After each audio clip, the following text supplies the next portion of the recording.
Breaking tonight, we have new numbers from the first major poll since the presidential debate, and they give us significant new insight into how the showdown at Hofstra is affecting this race. Welcome to the Kelly File, everyone. I'm Megyn Kelly. This new Fox poll was taken entirely after Monday night's debate between Hillary Clinton and Donald Trump. And we'll get to it in just a moment with these two guys. Chris Direwalt and Howie Kurtz with us live tonight. Plus, with just 39 days to go before the election, Charles Krauthammer offers his advice to the candidates. But we begin on the campaign trail tonight. Over the past 24 hours, we have witnessed a remarkable series of attacks from the two candidates. Some people didn't give us a good chance. The other day, one of the biggest people in that business, the very dishonest press business, they said, Mr. Trump, when you started off, you have to tell me the truth. Did you really think you'd be here? We're going to win the White House, and it's going to be an awfully good November 8th. That evening is going to be a celebration. We're going to take on the special interests, the lobbyists, and the powerful politicians that have stolen your jobs through theft and incompetence. They've stolen your wealth. They've taken your middle class. When it comes to Hillary Clinton, all you have to do is remember these words. Follow the money. On November 8th, we are going to end Clinton corruption. We've had enough. If the doctor says, I'm sorry, Jim. I'm sorry, Alice. I'm sorry, whoever it is. You're not going to make it. You're not going to make it. You'll be gone by the end of November. I don't give a damn. Show up and vote on November 8th. Chief political correspondent, campaign Carl Cameron, is live in Romulus, Michigan. Carl? Well, his campaign's been telling him he's got to leave the debate behind him. He's got to be more disciplined and stick to the prompter and not ad-lib. And he didn't do much ad-libbing tonight. He was really getting right that off of the text. Very aggressive speech for Donald Trump. He started this day quite early. At 3 o'clock in the morning, he was up tweeting, continuing the battle over Miss Universe. And during the rally tonight, he really amped up his attacks on Hillary Clinton. It was almost entirely about her. And at one point, he did sort of take a bit of a detour, and he started talking about President Obama. And he said that, well, he challenged President Obama, threw down a gauntlet. Watch this. Can you promise that not one of the 5 people who were granted criminal immunity will ever be allowed to serve in a Clinton administration? Mr. President, will you pledge not to issue a pardon to Hillary Clinton and her co-conspirators for their many crimes against our country and against society itself? And, of course, there are no charges against Hillary Clinton or the 5 staffers who got the immunity deal. So that's not happening. And it's interesting to note that as part of his visit to Michigan here, where he trails in the polls by 7 points to Hillary Clinton, today he stopped at the Gerald Ford Presidential Library and Museum, toured the place. And, of course, Gerald Ford himself once pardoned Richard Nixon. 2 hours after that visit, Trump was saying Obama should certainly not pardon Hillary Clinton. Megyn. Carl, thank you. Tonight, we are getting our very first look at nationwide polls taken entirely after the first presidential debate. They show that Hillary Clinton has gained some ground on Donald Trump. In a two-way matchup, she's now at 49% to his 44%. Earlier this month, he was ahead of her. What's more, the polls show this fight is really a battle of the sexes, with Mrs. Clinton enjoying a 23-point advantage over Mr. Trump with women voters. He's doing 17 points better when it comes to the men. And when it comes to what's motivating voters this year, 57% say fear. Fear that the other candidate might win is behind their choice. Just 39% say it's enthusiasm for their candidate. Chris Direwalt is our Fox News digital politics editor. Howie Kurtz is host of Media Buzz on Fox News. Okay, so the random sampling polls, you know, the sort of official polls, say that Hillary Clinton won that debate. So good for her, right? She did what she needed to do. However, Mitt Romney killed President Obama in the first debate back in 2012, Direwalt. And so you tell me whether he got this similar kind of polling bounce thereafter and just how hopeful Hillary Clinton should be feeling tonight. Well, there's a little bit more spring in her step in the head-to-head matchup than there was for Romney, but you are exactly right that not only did Mitt Romney get boffo debate reviews back in 2012 and end up limping home, but also famous names like Walter Mondale, John Kerry, and others won the first debate. So the first debates aren't necessarily predictive, but of course in politics you'd always rather win than lose. Right. She doesn't want to get too cocky. And the thing is, Howie, of course, Trump, as we've seen from the beginning, his biggest impediment toward maintaining any momentum he gets going is himself and his thumbs at like 3 in the morning and 5 in the morning as he continues to, you know, fight these just petty battles that he doesn't need to be fighting. I've been thinking about it all day, not since 3 a.m., but for many hours, and I can't understand what Trump thinks he's getting out of 3 a.m. tweet attacks on a former Miss Universe that nobody had ever heard of. When you look at this poll, look, none of us are shocked that Hillary got a small bump since she did better in that debate by most people's estimation, but there's one number there that really jumped out at me. 67% in this Fox News survey say she has the temperament to be president. 37% say Donald Trump has the temperament to be president. That's something that Trump has to find a way to change, but you're right. The pundits are all saying, oh, this was such a complete and utter disaster, this debate for Donald Trump. The race is still tight. Much of the country disagrees. He, you know, on the fight with the Miss Universe, Chris, he could have come out and said, look, I was running the Miss Universe pageant. I wasn't running for president, right? I was a colorful character. You know this about me. I kind of still am. I don't speak the Queen's English. I haven't always said the perfect stuff. But in the midst of saying all this bad stuff about her, I said some other stuff that was kind of nice. You know, she could have been fired. I talked about how I, too, like to eat.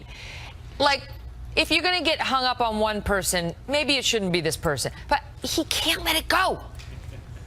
5 days. 5 days. This campaign has wasted on this issue because it is one that you know the press is going to go for. It's got sex, it's got obesity, it's got Donald Trump. It's a whole segment of The View all in just one whole story.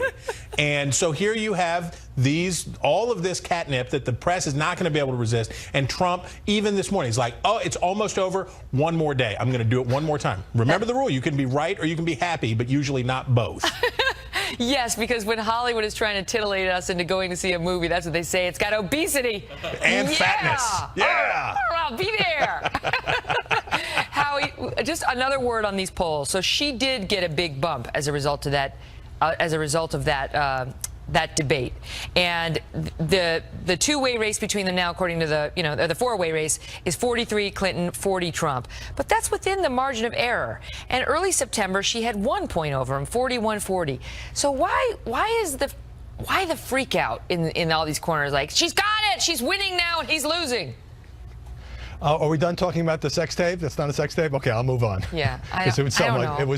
So today he said that she was in a sex tape, and apparently she wasn't in a sex tape, but she was on on some reality show where she made you believe she was doing something in the bedroom. Then it came out that Trump made some cameo in a soft porn show. Yeah, I don't know. I guess he broke a bottle of champagne over something. He didn't do anything. But this is our presidential race. Okay. But you asked about the freak out, and here it is. Trump had a very good September. He stuck to the script. He gained ground. Hillary Clinton was losing. Then comes the debate. You know, people can debate about why he didn't do as well, the opportunities he let go, and all of that. And so now the media is saying, well, it's over again because we're bipolar. You know, she's winning, she's losing. No, now she's going to win. This race is not over. It's true. And with all due respect, the most bipolar of all has been Nate Silver, who was such a rock star in 2012. And then these four that we got here, I was like, oh, Nate Silver says this. Oh, no, he says exactly the opposite. Oh, he's back to this. Oh, he's exactly the opposite. My head hurts, Nate. My head hurts. I got to go. Bye. He's super smart, but he made some mistakes. Great to see you both. Well, as you just heard, voters believe Hillary Clinton won the first debate, but the folks we polled are not showing a lot of enthusiasm for either candidate. So what should Mrs. Clinton and Mr. Trump do next?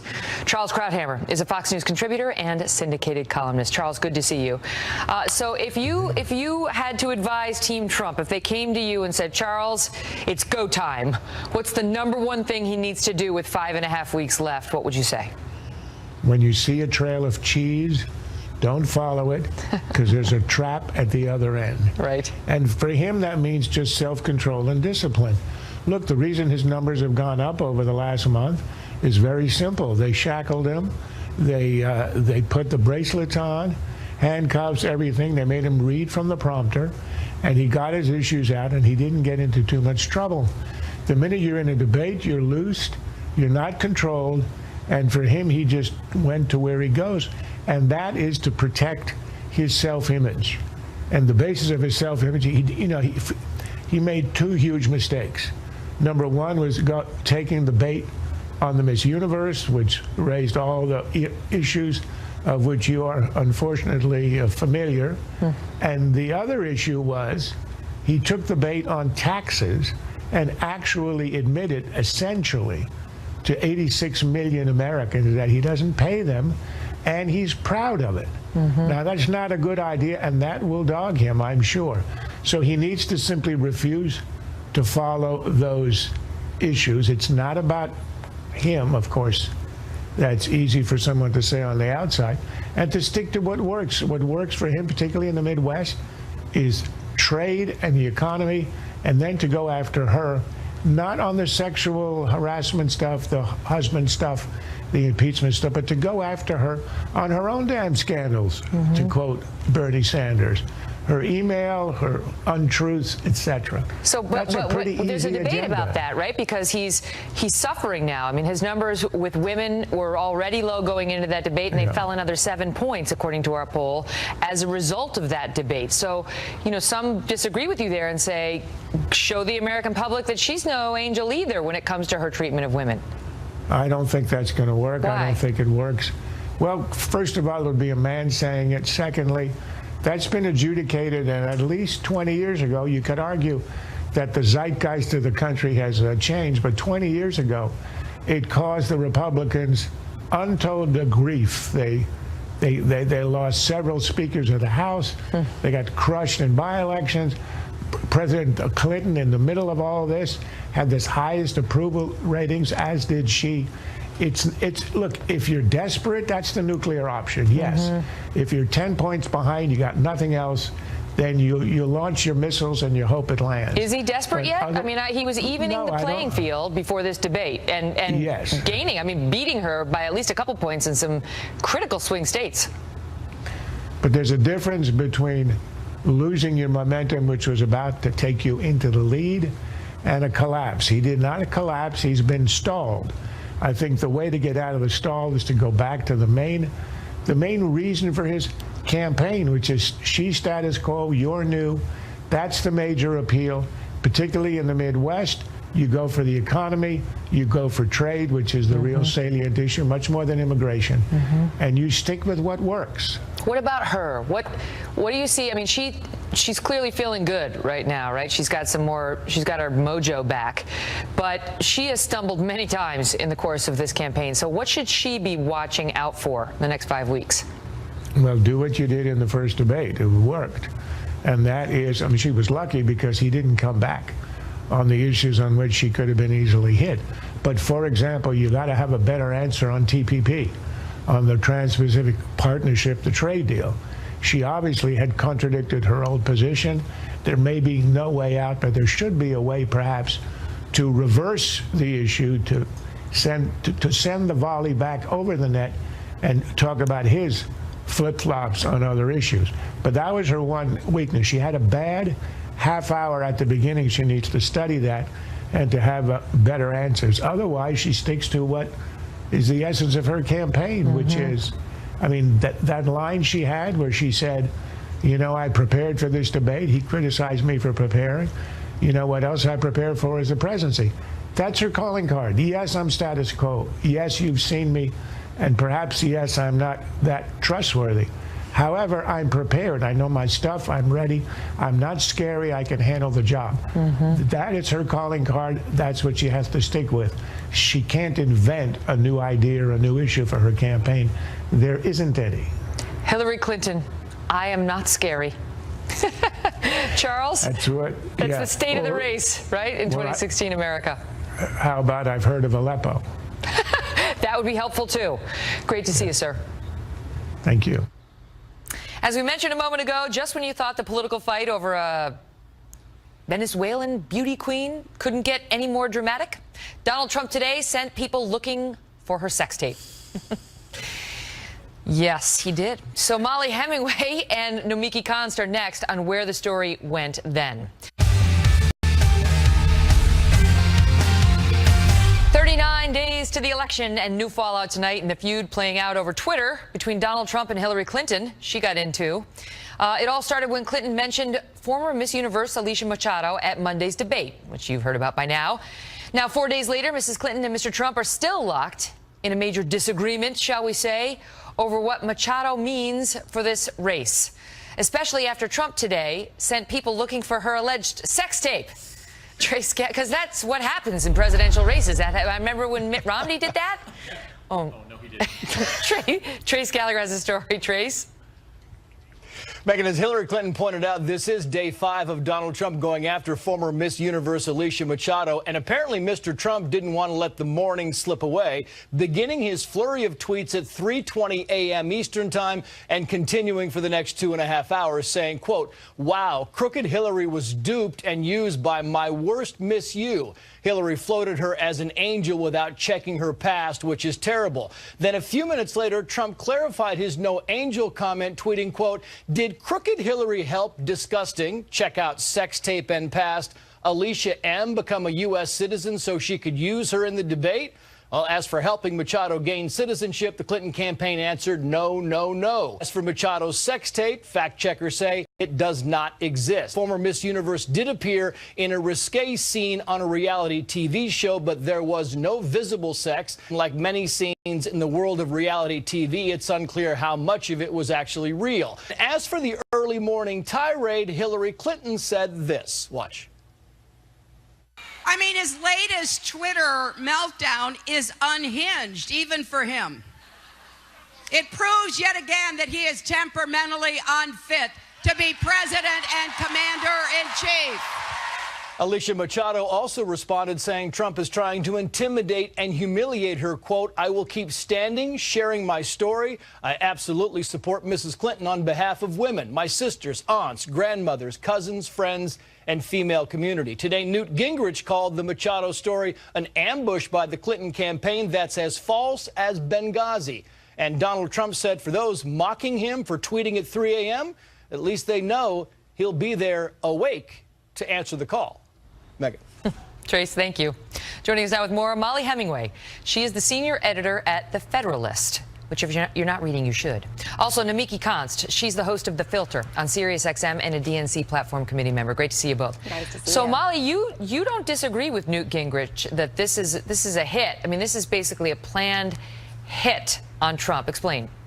Well, what's hard about this story is that when Hillary Clinton brought it up, she brought it up with a very selective set of facts. She wanted to make this part of her war on women messaging, and the media have largely accepted this framing. They have run with it, and they have made many stories out of this, thanks also to the help of Donald Trump continuing to keep this story in the news. It turns out that this person that she chose to make a surrogate for the campaign, to make a hero victim for her campaign, does have quite the shady past. Everything from being accused of running a getaway car for murder, threatening to kill a judge on who handled that case. She is alleged to have had a child with a drug kingpin, and there are all sorts of problems. And also, contrary to what we just heard, there actually is a sex tape if you define sex tape as videotape of someone having sex, which is, I think, a fair definition of sex tape. So she's also been caught on that. That disrupted her marriage. On reality TV show. It's not, I guess, I don't know. I haven't seen it.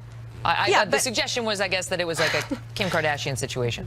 It is, no, but she is filmed having sex with someone who is not the fiancé that she was engaged to. That fiancé publicly made a big deal about breaking up with her after that sex was shown on TV. Matter? So I'm sorry, I gotta stop you here. You're a reporter. You're supposed to report on facts. This is all speculation, and it doesn't matter. This is about Donald Trump losing his mind and degrading women in a tirade. Come on. You can't just go on and character assassinate a woman who's running for president and putting her as the victim, or that she understands how the media works, so she's sending out messages to reinforce the message that Donald Trump treats women poorly, and he's still not winning with women, and he needs to, and that's why. Go ahead, Molly. It's actually great to bring up character assassination because in this race we have two candidates for president, and one of them has spent decades involved in character assassination of women who are involved with her husband. That includes everything from hiring a private investigator who is a former colleague of hers to trash Jennifer Flowers when Jennifer Flowers went public about her lengthy affair with Bill Clinton. It also includes taking a list of women who had had sex with Bill Clinton, bringing them into her legal offices, and sitting in on these meetings while lawyers threatened these women so that they would stay silent. This includes releasing information to gaslight women or make their stories seem unfair. We're going to get some of this in our next segment too, but Nomiki, go ahead, respond. Okay, well, there's a big difference between, I mean, the right now and those allies of Donald Trump in friendly media publications, conservative media publications, are essentially trying to equate a consensual relationship between adults. While it might not be morally great, it is not illegal. They're not trying to blame Hillary for Bill's affairs. They're trying to say she had a hand in threatening these women and intimidating these women and shaming these women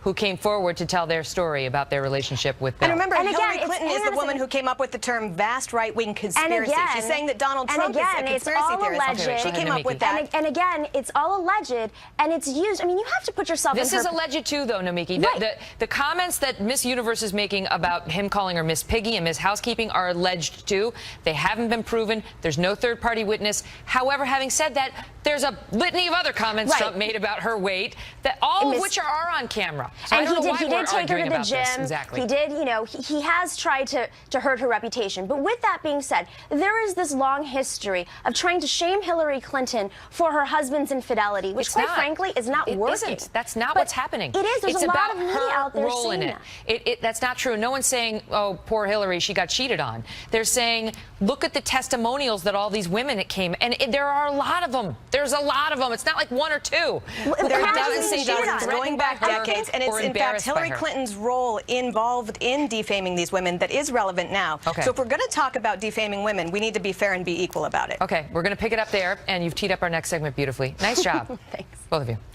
So breaking tonight, Donald Trump just launched a new attack on Bill and Hillary Clinton, telling the New York Times that, quote, Hillary Clinton is married to the single greatest abuser of women in the history of politics. Seems like he's going a different route than the one he said he was going to go. David Wohl and Richard Fowler are next on that.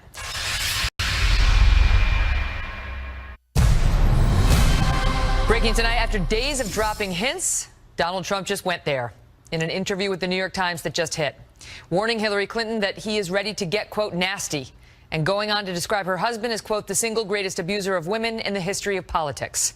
It comes on the same day that a couple of intrepid reporters dug up details on just how far Hillary Clinton allegedly went in what they say was the effort to silence the women who got a little too close to her husband, Bill Clinton. Trace Gallagher has that report. Trace? Megyn, using a mix of interviews, biographies, and personal profiles, the reporting attempts to paint a fairly stark image of Hillary Clinton's history of intimidation tactics aimed at keeping her husband's career on track.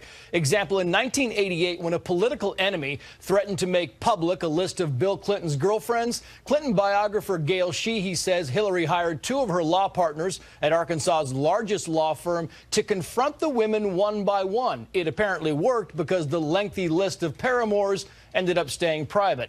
Others point out that when the other women couldn't be controlled, they would have to be discredited. The Washington Post notes that in 1992, the Clinton campaign hired private detective Jack Palladino to investigate the accusers involved in dozens of allegations against Bill Clinton. And according to Sheehy, it was Hillary's idea to hire Palladino, whose goal when it came to Jennifer Flowers was to, quote, impeach her character and veracity until she is destroyed beyond all recognition. In 1988, when Kathleen Willey spoke to reporters about Bill Clinton's unwanted advances in the Oval Office, two other Hillary biographers say it was the then First Lady who told the White House to release 9 fawning letters that Willey had sent the president after the alleged incident. Many reporters then dropped the story, concluding the letters disproved Willey's version. And when the controlling and discrediting failed, the public record is replete with accounts of Hillary Clinton attacking the character of the accusers. Think Lewinsky and Paula Jones. But the Clinton campaign has made it crystal clear an effort by Trump and Trump surrogates to dredge up ancient history will not throw Hillary Clinton off her game. Megyn. This is getting dicey. Trace, thank you. Joining me now, David Wohl, a Trump supporter and attorney, and Richard Fowler, senior fellow at the New Leaders Council and a nationally syndicated radio host. You know, that lays it out very well, right? What the attack on Hillary would be. It's not you got cheated on. That's you don't attack a woman for you got cheated on repeatedly. It's you helped to smear, embarrass, and intimidate a long list of women who got involved in an extramarital affair with your husband, who was first a governor and then a president. But David, I ask you, as Trump, his initial instinct on Monday was not to go there, as he struggles to win female voters, and 5 days later, it appears to have done a 180. So which judgment was right?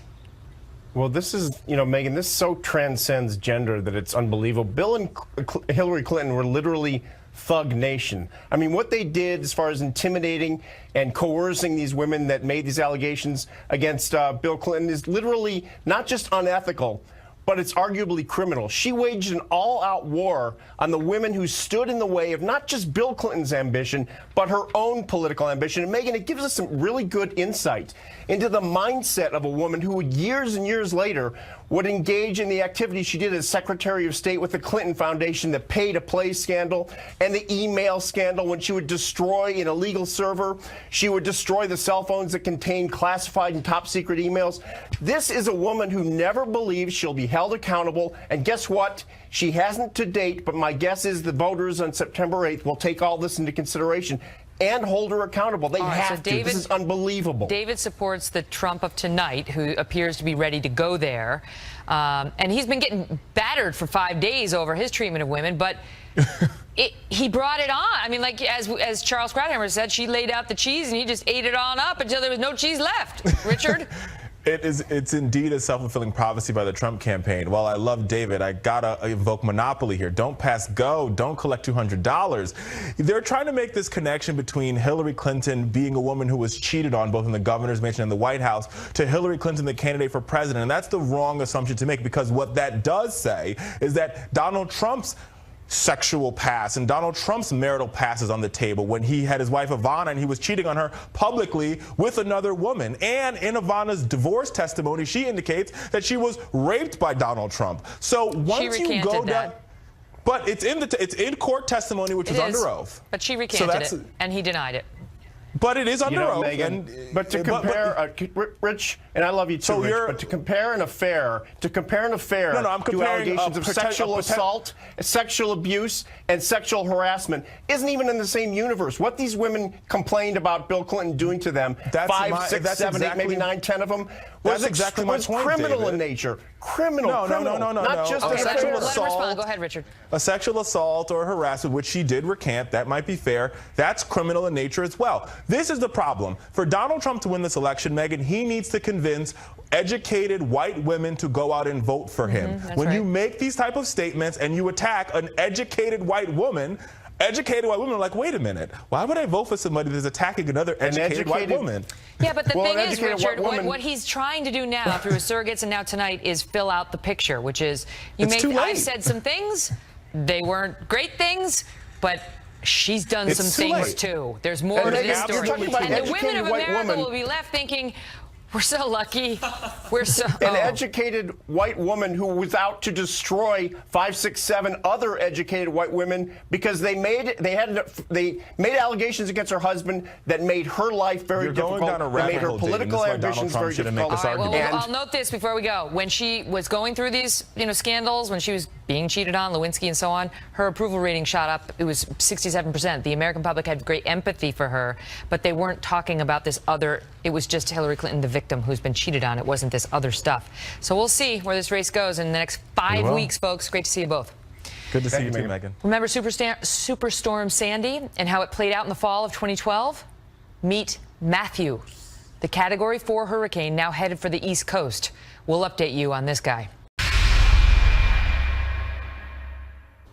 Joining me now, Mark McKinnon, co-creator and co-host of The Circus. That was fun, Mark. There was more drama in the control room than there was on the debate stage. You guys really operate without a net, and thank you for letting us do that. Part of the ambition of The Circus is to show viewers and voters what it's like to be behind the scenes of a campaign. And I've seen that we showed from the campaign side, but we've never been able to show it from the news side.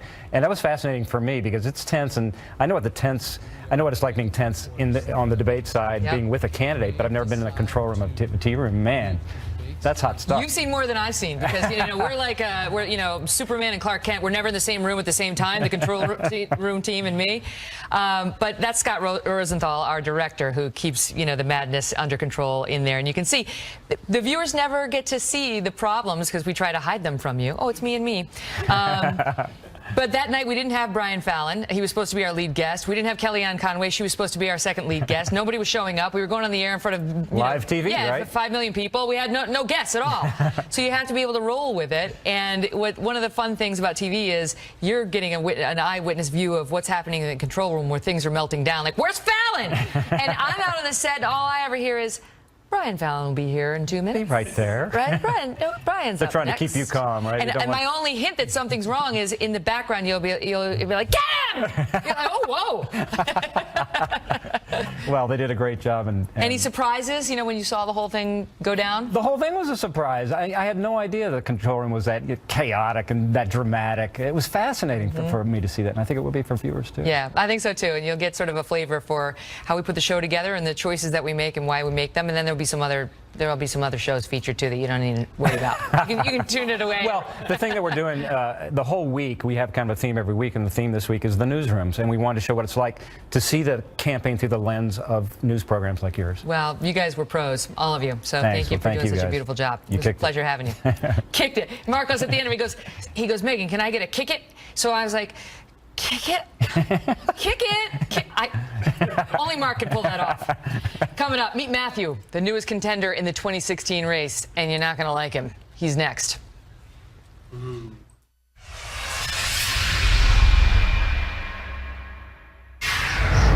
Remember Superstorm Sandy and how it played out in the 2012 election? Meet Matthew, the hurricane, now pointed at the East Coast. Meteorologist Rick Reichmuth is live in the Fox Weather Center. Rick? Hey, okay, so Superstorm Sandy was about a week, 8 days or so before the election. We're a little bit away from that. I don't think we're going to be talking about a big game changer as far as the elections go, but this is a really strong storm right now across the Caribbean, down towards Colombia and Venezuela. But we are going to be dealing with impacts from this, I believe, across parts of the U.S., maybe by around 5 to 7 days from now. All of our model guidance pulls us off towards the north. Cuba, Jamaica getting an impact from this. But what we're going to watch is maybe by Wednesday, about 5 days, watching some sort of impacts here across parts of the Bahamas, maybe in towards areas of Florida. And these are our two most reliable models here, Megan, having some sort of interaction with the eastern seaboard there Wednesday through Friday, Saturday of next week. So we do have a storm on our hands we're going to watch. We will. Rick, thank you. You bet. We'll be right back. What do you think? Should Trump go there on the Hillary Clinton bill situation? Go to Facebook.com/The Kelly File, on Twitter @Megyn Kelly. Let me know what you think. Thanks for watching. Have a great weekend. I'm Megyn Kelly, and this is The Kelly File. And he said that, well, he challenged President Obama, threw down a gauntlet. Watch this. Can you promise that not one of the 5 people who were granted criminal immunity will ever be allowed to serve in a Clinton administration? Mr. President, will you pledge not to issue a pardon to Hillary Clinton and her co-conspirators for their many crimes against our country and against society itself? And, of course, there are no charges against Hillary Clinton or the 5 staffers who got the immunity deal. So that's not happening. And it's interesting to note that as part of his visit to Michigan here, where he trails in the polls by 7 points to Hillary Clinton, today he stopped at the Gerald Ford Presidential Library and Museum, toured the place. And, of course, Gerald Ford himself once pardoned Richard Nixon. 2 hours after that visit, Trump was saying Obama should certainly not pardon Hillary Clinton. Megan? Carl, thank you. Tonight, we are getting our very first look at nationwide polls taken entirely after the first presidential debate. They show that Hillary Clinton has gained... Famous names like Walter Mondale, John Kerry, and others won the first debate. So the first debates aren't necessarily predictive, but of course in politics you'd always rather win than lose. Right. She doesn't want to get too cocky. And the thing is, Howie, of course, Trump, as we've seen from the beginning, his biggest impediment toward maintaining any momentum he gets going is himself and his thumbs at like 3 in the morning and 5 in the morning as he continues to, you know, fight these just petty battles that he doesn't need to be fighting. I've been thinking about it all day, not since 3 a.m., but for many hours, and I can't understand what Trump thinks he's getting out of 3 a.m. tweet attacks on a former Miss Universe that nobody had ever heard of. When you look at this poll, look, none of us are shocked that Hillary got a small bump since she did better in that debate by most people's estimation, but there's one number there that really jumped out at me. 67% in this Fox News survey say she has the temperament to be president. 37% say Donald Trump has the temperament to be president. That's something that Trump has to find a way to change, but you're right. The pundits are all saying, oh, this was such a complete and utter disaster, this debate for Donald Trump. The race is still tight. Much of the country disagrees. He, you know, on the fight with the Miss Universe, Chris, he could have come out and said, look. Stolen your wealth. They've taken your middle class. When it comes to Hillary Clinton, all you have to do is remember these words. Follow the money. On November 8th, we are going to end Clinton corruption. We've had enough. If the doctor says, I'm sorry, Jim, I'm sorry, Alice, I'm sorry, whoever it is, you're not going to make it. You're not going to make it. You'll be gone by the end of November. I don't give a damn. Show up and vote on November 8th. Chief political correspondent, campaign Carl Cameron, is live in Romulus, Michigan. Carl? Well, his campaign's been telling him he's got to leave the debate behind him. He's got to be more disciplined and stick to the prompter and not ad-lib. And he didn't do much ad-libbing tonight. He was really getting that off of the text. Very aggressive speech for Donald Trump. He started this day quite early. At 3 o'clock in the morning, he was up tweeting, continuing the battle over Miss Universe. And during the rally tonight, he really amped up his attacks on Hillary Clinton. It was almost entirely about her. And at one point, he did sort of take a bit of a detour, and he started talking about President Obama. Some ground on Donald Trump. In a two-way matchup, she's now at 49% to his 44%. Earlier this month, he was ahead of her. What's more, the polls show this fight is really a battle of the sexes, with Mrs. Clinton enjoying a 23-point advantage over Mr. Trump with women voters. He's doing 17 points better when it comes to the men. And when it comes to what's motivating voters this year, 57% say fear. Fear that the other candidate might win is behind their choice. Just 39% say it's enthusiasm for their candidate. Chris Direwaltz is our Fox News digital politics editor. Howie Kurtz is host of Media Buzz on Fox News. Okay, so the random sampling polls, you know, the sort of official polls, say that Hillary Clinton won that debate. So good for her, right? She did what she needed to do. However, Mitt Romney killed President Obama in the first debate back in 2012, Direwaltz. And so you tell me whether he got this similar kind of polling bounce thereafter and just how hopeful Hillary Clinton should be feeling tonight. Well, there's a little bit more spring in her step in the head-to-head matchup than there was for Romney, but you are exactly right that not only did Mitt Romney get boffo debate reviews back in 2012 and end up limping home, but also... Breaking tonight, we have new numbers from the first major poll since the presidential debate, and they give us significant new insight into how the showdown at Hofstra is affecting this race. Welcome to the Kelly File, everyone. I'm Megyn Kelly. This new Fox poll was taken entirely after Monday night's debate between Hillary Clinton and Donald Trump.